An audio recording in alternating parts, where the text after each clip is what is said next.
Di minggu ke-9 ini dibahas ada analisis sumber dan penggunaan dana gitu ya. Ini ada analisis sumber dan penggunaan dana. Di sini ada analisa sumber dan penggunaan dana. Ini disebut juga analisa aliran dana gitu ya, merupakan alat analisa finansial yang sangat penting bagi financial manager untuk mengetahui bagaimana dana digunakan dan bagaimana kebutuhan tersebut dibelanjai gitu ya. Tentu ada namanya dana gitu ya. Dana ini kan pasti ada, harus dikelola, dianalisis gitu ya. Biar tahu nanti buat apa ya, digunakan untuk apa, pembelanjaannya di mana saja gitu, alirannya, keperluannya apa gitu ya. Kemudian dalam analisa sumber dan penggunaan dana yang perlu diperhatikan adalah ada penyusunan laporan perubahan neraca yang disusun atas dasar dua neraca dari dua waktu ya. Dan di situ selanjutnya adalah laporan laba ditahan gitu ya. Kita pelajari lebih lanjut. Dana dalam artian kas gitu ya. Ini ada langkah-langkah dalam menyusun laporan sumber dan penggunaan dana dalam artian kas gitu ya. Kayak kalau di sekolah dulu ada kas, mungkin di sekarang itu ada kas perusahaan gitu ya, dan sebagainya gitu ya. Di sini pertama ada menyusun laporan perubahan neraca ya, dan mengelompokkan perubahan dalam golongan yang memperbesar kas dan golongan yang memperkecil kas gitu ya. Ada kelompok-kelompoknya, nanti ada pos-posnya gitu ya, dalam golongan yang bisa membesarkan dan mengecilkan kas gitu ya. Dan mengelompokkan elemen dalam laporan gitu ya. Oke, laporan laba ditahan ke dalam golongan yang memperbesar kas dan memperkecil kas. Kemudian mengadakan konsolidasi dari informasi tersebut ke dalam laporan sumber dan penggunaan dana. Jadi ada sumber, ada penggunaannya gitu ya. Akan dilihat juga di dalam neraca gitu ya, penggunaan paling banyak di mana gitu ya, yang menyebabkan kas kita makin besar atau mengecilkan kas ya, itu bisa dicek atau dianalisa selanjutnya gitu ya.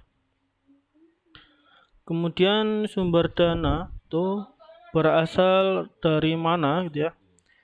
Sumber dana ini ada beberapa yang perlu dipahami ya. Perubahan dari elemen neraca dua titik yang efeknya memperbesar kas disebut sebagai sumber dana adalah pertama ada berkurangnya aktiva lancar selain kas, kemudian ada berkurangnya aktiva tetap, dan bertambahnya setiap jenis utang ya, bertambahnya modal, dan adanya keuntungan operasional gitu ya. Nah, tentu dalam pelaksanaan kegiatan itu tentu ada istilahnya modal gitu ya. Modal itu biasanya nggak cukup, bisa ditunjang dengan hutang gitu ya, dan dana kas yang ada di dalam kas gitu ya. Misalkan kalau kurang ya jelas sambil modal itu misalkan butuh gitu ya, butuh secara cepat dan tepat, berarti harus mencari sumber dana lainnya gitu ya, dengan hutang dan lain sebagainya gitu ya.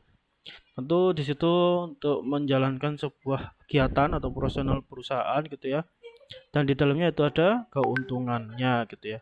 Apa sih aktiva gitu ya? Aktiva adalah segala kekayaan ya yang dimiliki oleh suatu perusahaan. Yang dimaksud dengan kekayaan ini adalah sumber daya yang dapat berupa benda atau hak yang dikuasai dan yang sebelumnya diperoleh perusahaan melalui transaksi atau kegiatan masa lalu. Misalkan ya apa yang dimiliki, apa misalkan ada sebuah bangunan gitu, tanah gitu ya, alat produksi gitu ya, kemudian dan sewa yang lainnya pun, misalkan menyewa gitu ya. Kalau pun udah menyewa dalam waktu yang panjang, misalkan sewa tanah 10 tahun, nah itu juga bisa dikatakan kekayaan gitu ya, karena udah nyewanya udah lama gitu ya. Bangunan misalnya tanah itu juga ada HGB gitu ya, guna bangunan gitu ya. Kita menyewa tanah dalam waktu yang lama gitu ya, itu juga termasuk gitu ya, kekayaan. Nah, kemudian ada aktiva lancar tetap gitu ya. Ya tadi kekayaan yang tetap selalu ada gitu ya. Dan juga lancar itu misalnya berganti gitu ya. Kemudian penggunaan dana terjadi bila perubahan yang efeknya memperkecil kas disebut sebagai penggunaan dana. Pertama ada bertambahnya aktiva lancar selain kas, kemudian sama seperti yang tadi ya. Ada pertamanya aktiva tetap, berkurangnya hutang, berkurangnya modal, pembayaran dividen tunai atau dividen pembagian gitu ya. Pembagian keuntungan gitu ya, adanya kerugian operasional lah gitu ya. Nah, ini baru dana ini digunakan gitu ya. Oke. Maka ini istilahnya kasnya berkurang gitu ya. Kenapa? Ada beberapa penyebab gitu ya, seperti tadi operasionalnya oke gitu ya. Saya kira udah paham lah ya apa pengertiannya. Selanjutnya dalam dana dalam artian modal kerja. Sumber dan penggunaan dana yang berasal dari unsur modal kerja sendiri gitu ya. Karena perubahannya hanya menyangkut unsur aktiva lancar dan hutang lancar saja. Dan sumber yang memperbesar modal kerja seperti berkurangnya aktiva tetap dan bertambahnya setiap jenis hutang dan bertambahnya modal dan adanya keuntungan operasional. Nah, ini ya memperbesar modal kerja. Kemudian selanjutnya ada penggunaan modal kerja gitu ya, yang memperkecil modal kerja. Ini ada bertambahnya aktiva tetap, kekayaan tadi ya, aktiva kekayaan tetap, kekayaan dimiliki perusahaan gitu ya.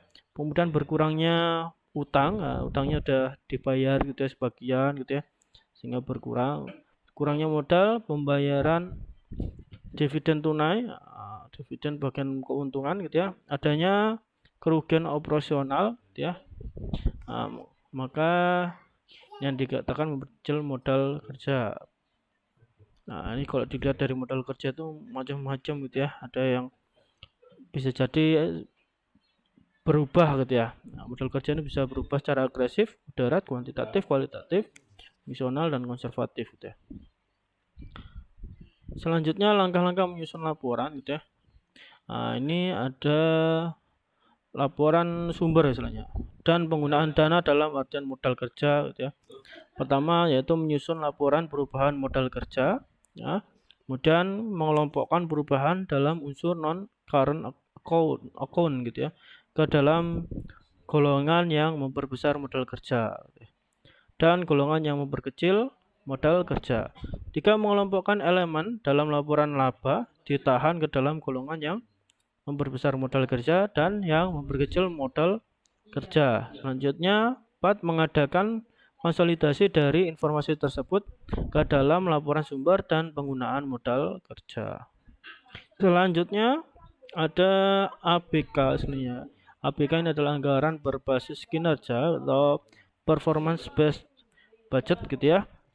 Nah, ada lagi PBB atau performance based budget tadi ya, adalah prosedur atau mekanisme untuk memperkuat keterkaitan antara dana yang diberikan kepada instansi atau lembaga pemerintah dengan outcome atau hasil atau dampak dan atau output keluaran gitu ya. Melalui pengalokasian anggaran yang didasarkan pada informasi formal atau tentang kinerja. Selanjutnya ada informasi kinerja formal, informasi mengenai ukuran kinerja, performance measure, itu ukuran biaya untuk masing-masing kelompok output dan outcome, dan penilaian atas efektivitas dan efisiensi belanja melalui berbagai alat analisis gitu ya. Kemudian ada kita bahas adalah hambatan dan permasalahan perjalanan metode penyusunan anggaran dengan pendekatan ABK tadi ya, sejak ditetapkannya peraturan perundangan gitu ya, sebagaimana tersebut di atas belum sepenuhnya sesuai yang diharapkan. Hal ini karena beberapa faktor penyebabnya seperti pertama ada perumusan nomenklatur program dan kegiatan belum mempertimbangkan aspek-aspek pengukuran kinerja atau SMART.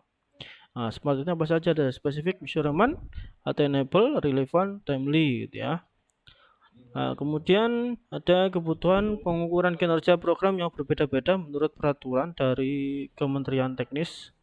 Nah, ini yang seperti Mendagri gitu ya, Menpan gitu ya, LAN gitu ya, sehingga pada saat perumusan atau hasil outcome terdapat tumpang tindih makna atau pengertian. Kemudian apakah untuk mengukur kinerja program atau kegiatan. Ketiga, dilihat dari relevansi antara keluaran atau outcome dengan hasil outcome sehingga menyulitkan dalam evaluasi kinerja di akhir tahun. Nah, tentu tiap tahun ya ada catatannya gitu ya. Nah, ada laporannya gitu ya. Yang kita bisa menilai gitu ya dari awal dan akhir gitu ya. Oke, kemudian untuk minggu 9 ya sampai sini saja gitu ya materinya. Ini seperti biasa ada kutipan gitu ya. Oke, selanjutnya kita lanjut ke ini apa? Materi berikutnya ya di sini masih sama di analisis sumber dan penggunaan dana. Nah, ini bagian yang kedua. Nah, ada 7 halaman ya. Di sini ada kelanjutan dari analisa sumber dan penggunaan dana. Ini dilakukan dengan menyusun laporan perubahan posisi kas atau laporan yang menunjukkan perubahan kas selama 2 periode dan memberikan alasan mengenai perubahan kas tersebut dengan menunjukkan sumber dan penggunaan gitu ya. Ada catatan di kas, laporan kas gitu ya. Posisi kas bagaimana gitu ya. Di sini pertama ada berapa besar kenaikan atau penurunan pos aktiva dan mengetahui dari mana dana diperoleh untuk berbagai kenaikan aktiva gitu ya. Kemudian tersebut bila terjadi kenaikan dan kemana larinya dana tersebut bila terjadi penurunan aktiva. Ketiga, ada alasan yang baik untuk melakukan restrukturisasi pinjaman gitu ya.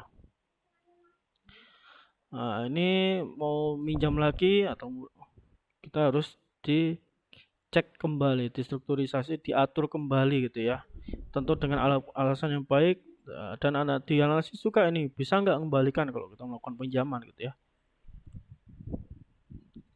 Selanjutnya dianalisa sumber dan penggunaan dana atau disebut juga analisa aliran dana. Ini merupakan analisa finansial yang sangat penting bagi financial manager untuk mengetahui bagaimana dana digunakan dan dibelanjakan gitu ya. Nah, ini seperti yang tadi materinya.